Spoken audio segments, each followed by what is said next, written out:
Emotions are also running high in Georgia as both Democrats John Ossoff and Reverend Ralph Warnock have unseated incumbent Republican Senators Kelly Loeffler and David Perdue. News 4 Jax reporter Vic Micolucci is joining us live from the Georgia State Capitol, where a number of officials have left because of security concerns. Vic.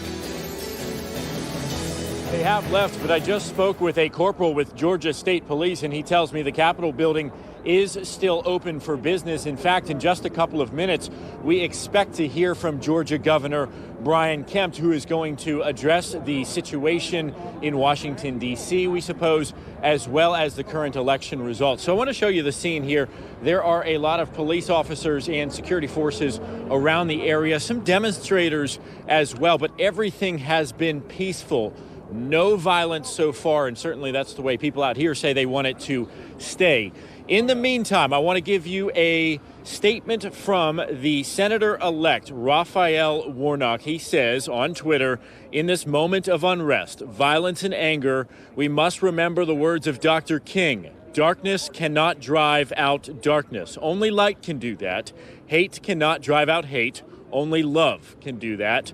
Let each of us try to be a light to see our country out of this dark moment.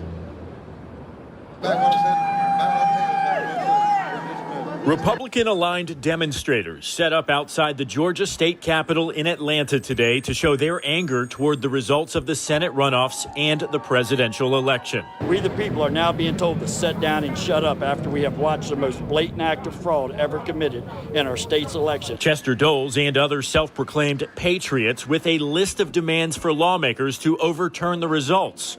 Several protesters armed, wearing tactical gear. These demonstrators are marching around the state capitol right now. They say that they feel like the election was stolen from them when it comes to the presidential race back in November. And they say they think that it's happening again with these two Senate runoffs. We know it's happening, my friend. We have proof. We saw the Secretary of State escorted out of the building under heavy security because of threats. The elections manager, Gabriel Sterling, leaving too, but stopping to speak with me first. Do you still have confidence, full confidence in the state's election system? Absolutely. This Why is the is most that? secure election we've seen in Georgia. We have paper ballots. We have rules around these things. We have sign-ins. We have check-ins. Just miles away, a much quieter scene at MLK's Ebenezer Baptist Church, where Reverend Raphael Warnock preaches. He's poised to be the first black senator in the Peach State history. I feel so excited right now. This is such a historic victory. I came from all the way from Boston just to canvass, for these two candidates. So I feel amazed about it, I feel really, really happy, and it's a great day for the state. It's a great day for the country. It's a great day for Joe Biden, Kamala Harris ticket. Live at the Georgia State Capitol in Atlanta, we can see several Georgia State patrol officers protecting the entrances and the exits here. There are also barriers up along the Capitol, but there are very few demonstrators still left out here. We just see a handful of them. We actually drove around the premises to see no more than a couple dozen at the most. So certainly things have continued to be peaceful, and that's what people here in Atlanta say they hope will remain as we go into darkness as the sun is starting to set up here. We're live in Atlanta. I'm Vic Micolucci, Channel 4, the local station.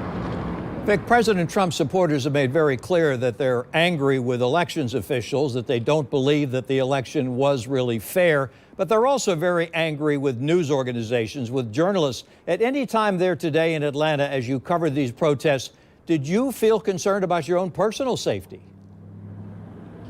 When we first rolled up, that was certainly a concern. But I want to tell you, the demonstrators that we came across here around the Capitol, they were peaceful. They did not confront us. They did not have any issues with us or law enforcement. They only had issues with the leadership here at the Capitol building, with the state lawmakers and with people who are standing behind the Democratic ticket. So for right now, we feel like it is a safe situation, like it is under control. And there's certainly a lot of eyes from law enforcement keeping watch on the state capitol just in case things do get out of hand.